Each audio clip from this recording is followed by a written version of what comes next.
Hello everyone, my name is Megan Stacy. I am the artist in residence for the Tech Lab, and this is the third of a series of workshops we will be doing on art and technology throughout the season. This is the first of our writing workshops in honor of NaNoWriMo.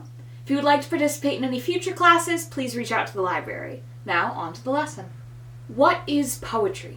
Simply put, poetry is a form of storytelling. It is a way of framing narratives in a way that is more abstract and whimsical than your traditional fictional narrative might be.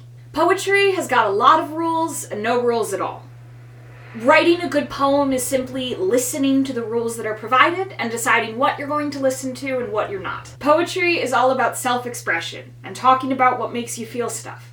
To practice our poetic prowess, we're going to do two exercises. The first is focused on the senses. Think of a place, your favorite place maybe, and use sensory language to describe to me what that place is like. What do you see, touch, hear in this space? Name 5 things you see, 5 things you hear, 5 things you smell, 5 things you touch, and bonus if you can name 5 things you can taste. Choose one favorite from each category. A favorite thing to see, touch, smell, hear, and taste. With your favorites all together, use each one of those senses to write a poem about how this place makes you feel. We can use our senses to better transport a reader into a space, to make them relate to how we relate to that space. Now that you've gotten your first poem out of the way, let's work on a different style of poetry. This is less about word generation and more about word selection.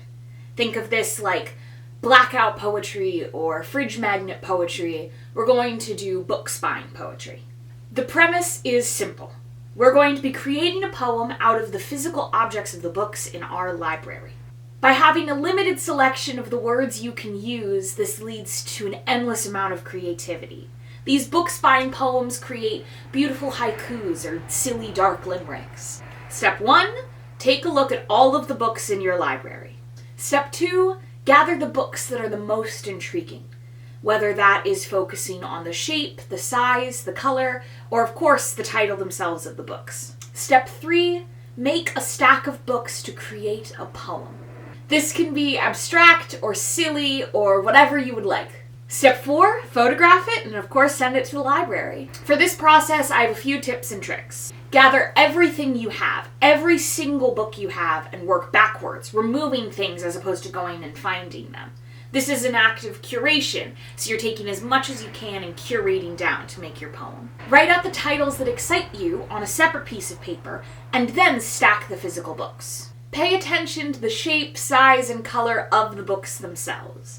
While this is a poem focusing on the words, this is also a sculpture, so we want to be aware of how the ending piece looks. With both your sensory poem and your book spine poetry, be sure to send a photo on over to the library, and we can't wait to see what you create.